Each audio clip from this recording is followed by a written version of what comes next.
किसी नगर में एक सेठ और सेठानी रहते थे। सेठ पहले तो बहुत मालदार था, बहुत पैसे वाला था। उसके पास लाखों का व्यापार होता था, किसी बात की कोई कमी नहीं थी। लेकिन कहते हैं कि समय बदलते देर नहीं लगती, समय कब किस करवट बैठ जाए यह कोई नहीं जानता। राजा से रंग बनते देर नहीं लगती, उसी तरह रंग से राजा बनते भी देर नहीं लगती। कहते हैं कि माया, छाया और काया ये कभी स्थिर नहीं रहती। ऐसे ही एक दिन सेठ पर भी बुरा वक्त आ जाता है।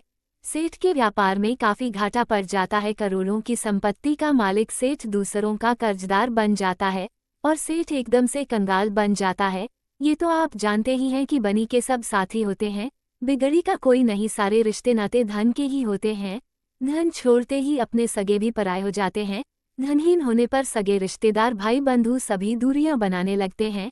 दोस्तों, अचानक से जब सेठ के ऊपर कंगाली आ गई तो सेठ बड़ा दुखी रहने लगा। अड़ोस पड़ोस के गांव वालों और रिश्तेदारों को भी पता चल गया कि सेठ बहुत गरीब हो गया है। वो इतना गरीब हो गया है कि उसके घर में स्वयं के खाने के लिए भी कुछ नहीं बचा है।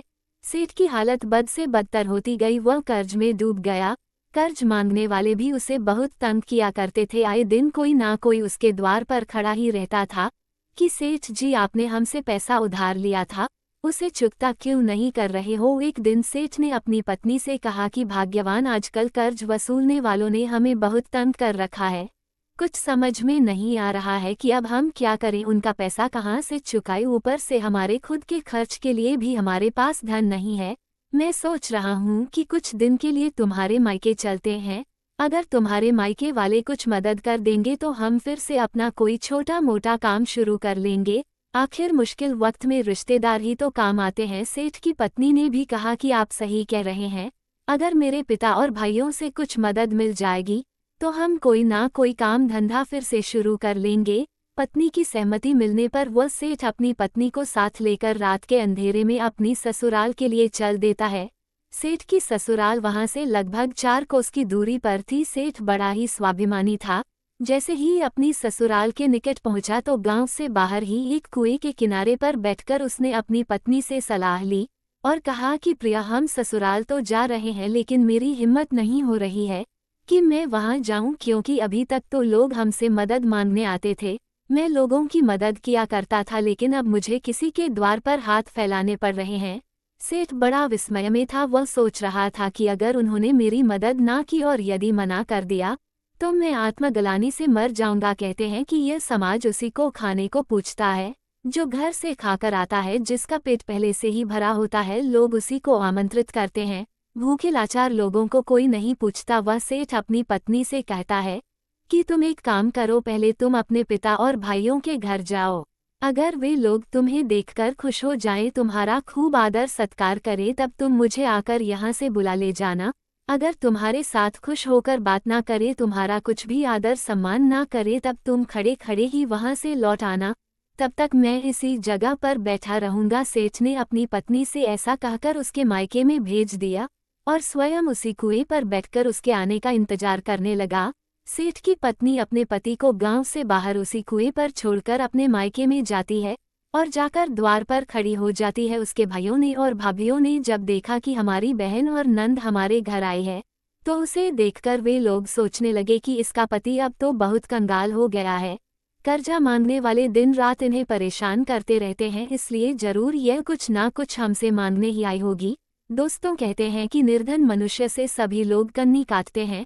सेठ की पत्नी अपने मायके में आंगन में काफी देर तक खड़ी रही। किसी ने उसका सत्कार करना तो दूर, उसे बैठने तक को नहीं पूछा। कुछ देर खड़े रहने के बाद वह वहां से उसी स्थान पर वापस चली जाती है जहां उसका पति उसका इंतजार कर रहा था। उसने अपने पति को जाकर सारा हाल बताया कि मेरे भैया और भाभियों ने मुझे देखकर मेरा सत्कार करना तो दूर, मुझसे बैठने तक को नहीं कहा। सेठ ने कहा, प्रिया, अब हमारा उनके घर जाना उचित नहीं है। भलाई इसी में है कि हम दोनों को अब यहीं से अपने घर वापस लौट चलना चाहिए। किस्मत में जो लिखा होगा उसी के सहारे हम अपना समय काट लेंगे। ऐसा विचार करके सेठ और सेठ की पत्नी वहां से वापस अपने गांव की ओर लौटने लगते हैं। उस समय पैदल का ही रास्ता था। चलते चलते जब वे अपने गांव के समीप पहुंच गए थे तभी सेठ की पत्नी रास्ते में गिर पड़ती है, क्योंकि वह गर्भवती थी और ज्यादा चलने की स्थिति में नहीं थी। अत्यधिक दूर चलने के कारण सेठ की स्त्री को प्रसव का दर्द उठ गया था। उसने तुरंत अपने पति से कहा कि मुझको रास्ते से उठाकर पास के खेत में ले चलो। सेठ अपनी पत्नी को उठाकर वहीं पास में स्थित एक बाजरे के खेत में ले जाता है। बाजरे के खेत में जाकर सेठ की पत्नी ने एक लड़के को जन्म दिया। थोड़ी देर के बाद जब सेठ की पत्नी होश में आती है, तब उसने अपने पति से कहा कि बच्चे को साफ करके तुम मेरी गोद में दे दो और इस जेर को, गंदे रक्त को एक कपड़े में बांधकर खेत में जाकर गाड़ दो। सेठ ने वही किया। उस गंदगी को एक कपड़े में बांधकर उसी खेत में गाड़ने के लिए गड्ढा खोदने लगा। गड्ढा अभी थोड़ा सा ही खुदा था कि तभी उस स्थान पर एक कलश दबा हुआ दिखाई दिया। सेठ ने कलश को बाहर निकाला तो उसमें सोने की अशफियां भरी हुई थी। सेठ उस कलश को लेकर खुशी खुशी अपनी पत्नी के पास आता है और अपनी पत्नी को बताता है कि परमात्मा ने हमारा सारा दुख दूर कर दिया है। इस बालक के जन्म के साथ ही भगवान ने हमें खूब सारी दौलत भी दे दी है। किसी ने सच ही कहा है कि जब भगवान किसी को जन्म देता है तो उसके रहने खाने का भी इंतजाम पहले से कर देता है। सोने की अशर्फियां से भरे उस कलशे को देखकर सेठ की स्त्री भी बड़ी खुश हो जाती है। सेठ खुशी खुशी अपनी स्त्री को साथ लेकर अपने घर आता है। उनके आने जाने के हाल को किसी अड़ोस पड़ोसी ने नहीं जान पाया था, क्योंकि उस समय रात्रि थी। आज उस कंगाल सेठ की किस्मत फिर से चमक उठी थी। कुछ ही दिनों में सेठ ने अपना सारा कर्जा उतार दिया और बचे हुए धन से अपना व्यापार फिर से शुरू कर दिया। अब तो सेठ की जिंदगी बड़े चैन से बीतने लगी। एकदम से कंगाल सेठ फिर से इतना बड़ा धनवान बन गया। ये बात उसके अड़ोस पड़ोस वालों के गले नहीं उतर रही थी। वे सोचने लगे कि कल तक तो इसके घर में खाने तक को नहीं था, कर्ज मांगने वाले इसके द्वार पर खड़े रहते थे। अचानक से इसे ऐसा कौन सा खजाना मिल गया है जो सेठ फिर से इतना अमीर बन गया। दोस्तों, किसी ने सच ही कहा है कि दुनिया में कुछ लोग दूसरे की तरक्की से, दूसरों के सुख चैन से बहुत जलते हैं। इतना तो वे अपने दुख से भी दुखी नहीं रहते। इंसान दूसरों की तरक्की से दुखी होता है लेकिन उससे सीख कुछ नहीं लेता। सेठ का खुशहाल जीवन अब पड़ोसियों को रास नहीं आ रहा था। एक पड़ोसी की स्त्री सेठ के घर जाकर सेठ की स्त्री से पूछती है कि बहन, समझ में नहीं आ रहा है कि तुम अचानक से फिर से इतनी खुशहाल कैसे हो गई। देखो ना, तुम्हारा सारा कर्जा भी उतर गया है, फिर से लाखों का व्यापार चलने लगा है। पड़ोसन मीठी मठी बातें करके उस रहस्य को जानना चाहती थी कि सेठ फिर से इतना धनवान कैसे बन गया। सेठ की पत्नी बड़ी भोली और सीधी सादी थी।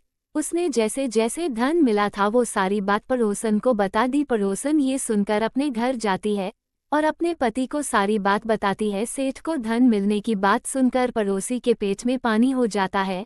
पड़ोसी बड़ा जमींदार था। जिस खेत में सेठ को धन मिला था वह खेत इसी पड़ोसी का था। उस जमींदार पड़ोसी की नीयत खराब हो जाती है। वह कहने लगा कि वह खेत तो हमारा था जिसमें से उसे धन मिला है, उस धन पर तो हमारा अधिकार होना चाहिए। मैं उस सेठ से अपना धन वापस लेकर ही रहूंगा। पड़ोसी ने राजा के दरबार में सेठ पर मुकदमा कर दिया। वह कहने लगा कि महाराज, फला सेठ को हमारे खेत में गड़ा हुआ धन मिला है। वो धन हमारे दादा ने खेत में गाड़ दिया था। जब धन हमारे दादा का है तो फिर उस धन पर हमारा अधिकार होना चाहिए। सेठ से वह सारा धन हमें वापस मिलना चाहिए। अब तो राजा ने उस सेठ को दरबार में बुलाया और उससे पूछा कि हे सेठ, सच सच बताना कि तुम इस व्यक्ति के खेत से गड़ा धन निकाल कर लाए हो। यह आदमी कह रहा है कि धन मेरे दादा का है। सेठ ने कहा, जी हुजूर, मुझे इसके खेत में गड़ा हुआ धन मिला है। तब सेठ ने अपनी पूरी कहानी राजा के सामने बयान की कि महाराज, इसके खेत में मेरी पत्नी ने एक बेटे को जन्म दिया। इस दौरान मुझे बहुत सा गड़ा हुआ धन मिल गया। मित्रों, सेठ की पूरी कहानी सुनकर राजा समझ गया कि धन का नाम सुनकर सेठ के पड़ोसी की नीयत खराब हो चुकी है। काफी सोच विचार के बाद राजा इस नतीजे पर पहुंचता है कि धन तो सेठ को मिला है, इसलिए उस धन पर अधिकार तो सेठ का ही होना चाहिए। क्योंकि अगर इसके दादा को इसको धन देना होता तो वे पहले ही दे जाते, उसे जमीन में गाड़ कर क्यों जाते। और अगर यह धन इसके भाग्य में होता तो इसको अब तक मिल चुका होता। जब इसके खेत में धन गड़ा था तो अब तक इसने क्यों नहीं निकाला। दोस्तों, राजा ने अपना हुक्म सुनाया कि हे जमींदार, इस बात में कोई दो राहे नहीं कि वह धन तुम्हारे दादा का है, परंतु अब तुम्हारे दादा इस सेठ के घर में बच्चा बनकर पैदा हुए हैं। जब तक वह नहीं जन्मे थे तब तक सेठ को धन भी नहीं मिला था। उसके जन्म से ही सेठ को वह धन मिल गया है। अब जितना धन सेठ ने खर्च कर दिया, अपना कर्ज चुका दिया सो कर दिया। बाकी का जो धन बचा है उस धन को अदालत में जमा करवा दिया जाएगा। जब ये बच्चा बड़ा हो जाएगा तब ये सारा धन उसको दे दिया जाएगा। यानी कि तुम्हारे दादा का धन तुम्हारे दादा को ही सौंप दिया जाएगा। तुमने जो ये कहा था कि वह धन मेरे दादा का है, सो तुम्हारे दादा इस सेठ के घर पुत्र बनकर पैदा हुए हैं और पैदा होते ही उन्होंने अपना धन जमीन से निकाल लिया। इसमें तुम्हें कोई आपत्ति नहीं होनी चाहिए। अब दादा पर भी तुम्हारा कुछ अधिकार तो बनता ही है, क्योंकि तुम्हारे दादा अभी बालक रूप में हैं। जब तक ये सयाने नहीं हो जाते तब तक तुम्हें भी अपने दादा के पालन पोषण के लिए हर महीने 5 रुपए सेठ को देने होंगे, क्योंकि तुम्हारे दादा पर तुम्हारा पूरा हक है और तुम्हारे दादा का भी तुम पर पूरा हक है। राजा का फैसला सुनकर पड़ोसी जमींदार भी सन्न रह गया। वह सोचने लगा कि यह क्या, मेरा धन मुझे मिलने की बजाय मुझे रुपए हर महीने उल्टा इस सेठ को देने पड़ेंगे। लगता है मैंने धन देखकर नियत खराब की थी, यह उसी का नतीजा है। मित्रों, वह जमींदार वहां से अपना सा मोल लेकर लौट गया और हर महीने रुपए उस सेठ को देने पड़ते थे। दोस्तों, इसीलिए कहते हैं पराये धन पर नियत खराब मत करो। दोस्तों, कहानी कैसी लगी एक प्यारा सा कमेंट करके हमें अवश्य बताना। ऐसी कहानी सुनना पसंद है तो वीडियो पर एक लाइक कर चैनल को सब्सक्राइब भी कर लेना। धन्यवाद।